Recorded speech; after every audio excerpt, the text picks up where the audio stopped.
من يهده الله فلا مضل له ومن يضلله فلا هادي له ونشهد أن لا إله إلا الله ونشهد أن محمدًا عبده ورسوله أما بعد قال الله تعالى أعوذ بالله من الشيطان الرجيم بسم الله الرحمن الرحيم اليوم أكملت لكم دينكم وأتممت عليكم نعمتي ورضيت لكم الإسلام دينا وقال تعالى أعوذ بالله من الشيطان الرجيم إن الدين عند الله الإسلام صدق اللہ العلی العظیم۔ میرے محترم بزرگوں اور دوستوں، اللہ تعالیٰ نے پہلی آیت میں یہ فرمایا جو میں نے آپ کے سامنے ابھی تلاوت کی ہے کہ آج میں نے تمہارے دین کو مکمل کر دیا۔ الیوم اکملت لکم دینکم واتممت علیکم نعمتی، اور میں نے اپنی نعمت تم پر مکمل کر دی۔ ورضیت لکم الاسلام دینا، اور تمہارے لیے میں نے دین اسلام کو پسند کیا۔ دوسری جگہ فرمایا اللہ تعالیٰ نے اللہ کے نزدیک قابل قبول اور پسندیدہ دین اور مذہب وہ الاسلام ہے۔ دین اسلام اللہ تعالیٰ کا پسندیدہ اور چنا ہوا مذہب ہے۔ دوسری جگہ اللہ نے فرمایا جو بھی اسلام کے علاوہ دوسرے دین کو پسند کرے گا اللہ تعالیٰ اس کے دین کو قبول نہیں کرے گا اور آخرت میں وہ سخت گھاٹا اٹھانے والوں میں سے ہوگا۔ اللہ تعالیٰ نے جو ہمیں دین عطا فرمایا ہے، جو شریعت اللہ نے ہمیں دیا ہے، یہ شریعت تمام شریعتوں میں سب سے اعلیٰ، ارفع اور انسانی زندگی کے لیے مفید، انسان کے ہر طبقہ کے لیے مفید، زندگی گزارنے کے اعتبار سے نہایت سہل اور آسان ہے۔ اللہ نے جو احکام دیے ہیں وہ مردوں کے لیے بھی ہیں، عورتوں کے لیے بھی ہیں، بوڑھوں کے لیے بھی ہیں، بچوں کے لیے بھی ہیں، جوانوں کے لیے بھی ہیں، اور بادشاہوں کے لیے بھی ہیں، امیروں کے لیے بھی، غریبوں کے لیے بھی، سب کے لیے فٹ ہے۔ کوئی یہ نہیں کہہ سکتا کہ دین اسلام امیروں کے لیے تو ٹھیک ہے، غریبوں کے لیے ٹھیک نہیں ہے، یا غریبوں کے لیے ہے، امیروں کے لیے نہیں ہے۔ نہیں، بلکہ دین اسلام وہ دین ہے، وہ شریعت ہے جو سب کے لیے فٹ ہے۔ عورتوں کے لیے فٹ ہے، مردوں کے لیے فٹ ہے، جوانوں کے لیے فٹ ہے، امیروں کے لیے فٹ ہے، غریبوں کے لیے فٹ ہے۔ ہر ایک کے لیے اللہ تعالیٰ نے اس دین کو مکمل طور پر ایسا فٹ فرما دیا کہ زندگی گزارنے میں کسی کو کوئی الجھن نہیں ہوتی۔ آج ہم شریعت سے دور ہو کے زندگی گزار رہے ہیں، دن بدن ہماری حالت شریعت سے دور ہوتی چلی جا رہی ہے، ہماری زندگی کا جو طریقہ ہے وہ شریعت سے ہٹتا چلا جا رہا ہے، اور ہم دن بدن پستی میں جا رہے ہیں، دن بدن ہم زوال کے شکار ہو رہے ہیں، دن بدن ہمارے اوپر مصیبت اور آفت نازل ہو رہی ہے۔ اس کی وجہ یہ ہے کہ ہم نے خود اس دین کو چھوڑ دیا، دین پہ ہم نے چلنا چھوڑ دیا۔ آپ جانتے ہیں بہت سارے راستے ہوتے ہیں، وہ راستے پہ آپ چلتے رہیں، جب تک چلتے رہتے ہیں تو راستہ بنا ہوا رہتا ہے، لیکن آپ 2-4 مہینے 6 مہینے اس راستے پہ چلنا چھوڑ دیجئے، وہ راستہ خود بخود ختم ہو جاتا ہے۔ کیوں ختم ہو گیا؟ اس لیے کہ اس راستے پہ آپ نے چلنا چھوڑ دیا، وہ راستہ بند ہو گیا، مٹ گیا۔ شریعت پر اگر ہم چلتے رہیں گے اور اپنے دائرے میں چلتے رہیں گے، اللہ کے حکم کے مطابق چلتے رہیں گے، تو دنیا کی کوئی قانون، دنیا کا کوئی حکم، دنیا کی کوئی طاقت ہمارے اس راستے کو نہیں مٹا سکتی ہے جب تک ہم اس راستے پہ چلتے رہیں گے۔ آج جو راستے مٹ رہے ہیں، مٹائے جا رہے ہیں، اس کی اول وجہ اور بڑی وجہ یہ ہے کہ ہم خود دین و شریعت سے ہٹتے ہوئے چلے جا رہے ہیں۔ اسی مسجد میں ہم تقریر کرتے رہے ہیں، بارہا ہم نے تقریر کی ہے آپ لوگوں کے سامنے۔ پہلے آتے تھے تو دیکھتے تھے کہ اذان کے بعد ہی مسجد پوری بھر جاتی تھی، اور اب یہ دیکھتے ہیں کہ اذان ہو گئی ہے، خطبہ کا ٹائم ہونے جا رہا ہے، اب تک مسجد ماشاءاللہ خالی پڑی ہوئی ہے آپ کی۔ یہ کیا، کس نے ہمیں مسجد سے دور کر دیا؟ سرکار نے دور کیا ہے، یا یوگی یا مودی صاحب نے دور کیا ہم کو، ہم خود دور ہو گئے ہیں۔ کل ہو کر اگر یہ قانون آ جائے کہ مسلمانوں کے لیے نماز پڑھنا بھی ضروری نہیں ہے اس لیے کہ 90% لوگ نماز نہیں پڑھتے ہیں، تو ہم کیا کہیں گے؟ یہ تو ہماری غلطی ہے، ہم نے شریعت کو چھوڑا، ہم نے دین کو چھوڑا، ہم دین سے الگ ہو گئے تو ہمارے اوپر قانون آ رہے ہیں۔ ہمارا حال بالکل بنی اسرائیل والا حال ہو گیا ہے۔ اللہ تعالیٰ نے قرآن مجید کے اندر بہت ساری قوموں کا تذکرہ فرمایا، کہیں قوم نوح کا تذکرہ، کہیں قوم عاد کا، کہیں قوم صالح کا، کہیں قوم ابراہیم کا، کہیں قوم لوط کا۔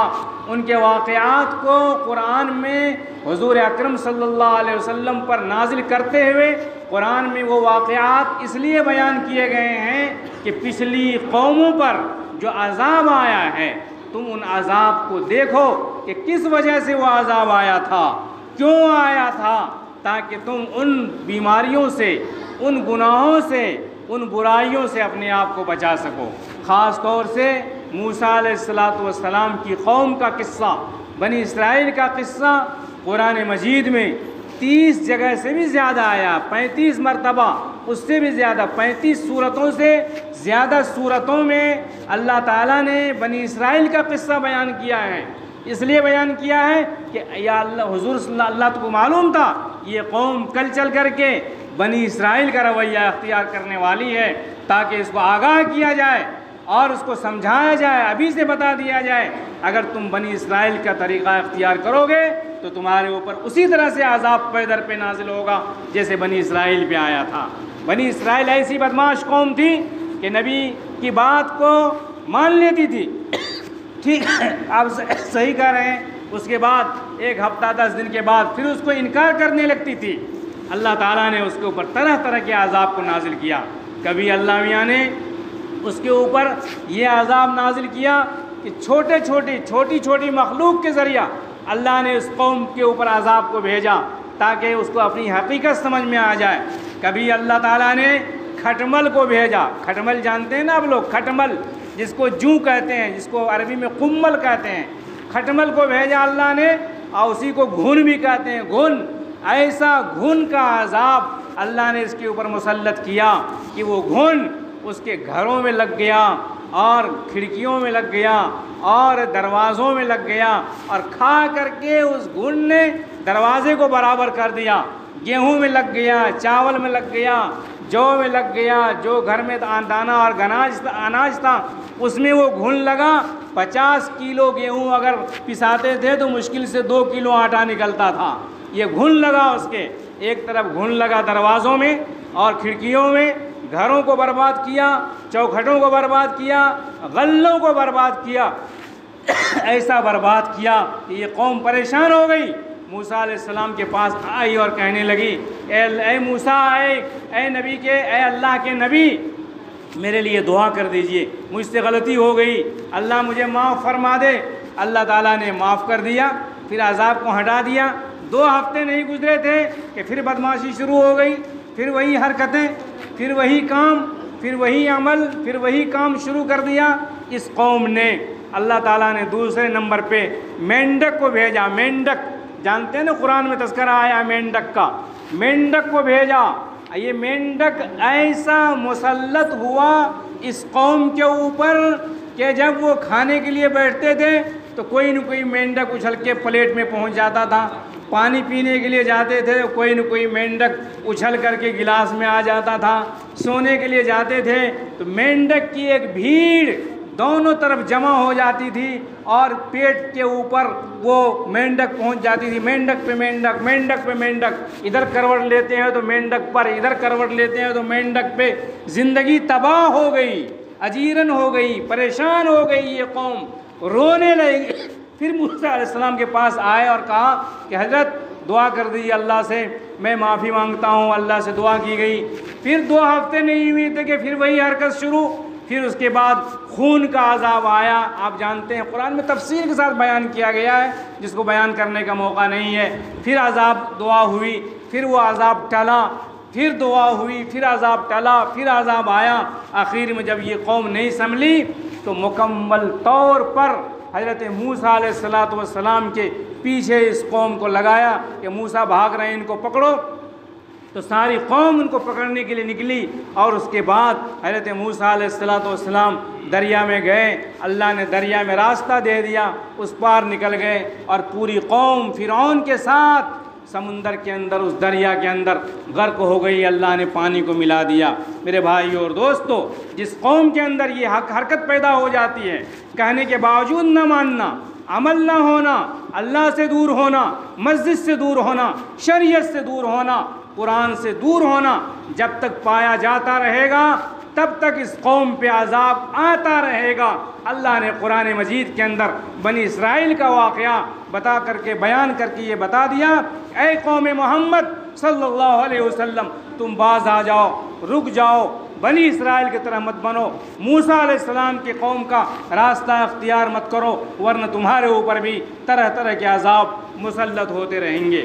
آج ہندوستان کے اندر ہم اپنے آپ کو دیکھیں کہ کس حالت میں مسلمان کی زندگی گزر رہی ہے، کیسے پریشان کیا جا رہا ہے مسلمانوں کو، ایک سے ایک قانون، کبھی NRC، کبھی یہ قانون، کبھی وہ قانون، یہ سب مسلمانوں کے لیے۔ مسلمان آج تک نہیں سنبھلا، مسلمان آج تک نماز کا پابند نہیں ہو سکا۔ حالات آنے کے بعد جب قوم نہیں سدھرتی ہے تو دوسری مصیبت آتی ہے، دوسرا عذاب آتا ہے۔ ہونا تو یہ چاہیے تھا، ایک بار حالت بگڑی تو سارے لوگوں کی توجہ مسجد سے طرف ہونی چاہیے، اللہ کی طرف ہونی چاہیے، اللہ کی طرف رجوع کرنا چاہیے، اللہ سے ڈرنا چاہیے، اللہ سے توبہ کرنا چاہیے۔ لیکن ہمارا یہ حال ہے کہ دن بدن ہم دور ہوتے چلے ہیں۔ علماء نے لکھا ہے کہ جب صحیح حالات میں، درست حالات میں، اطمینان کی حالات میں، امن کے حالات میں مسلمان جب عبادت پہ نہیں آتا ہے، اللہ کے حکم پہ نہیں آتا، شریعت کے حکم پہ نہیں آتا، تو اللہ تعالیٰ ایسے حالات پیدا کر دیتے ہیں کہ جب وہ کرنا بھی چاہے تو نہیں کر سکتا ہے۔ آج قرآن کے اوپر انگلی اٹھائی جا رہی ہے۔ آپ نے دیکھا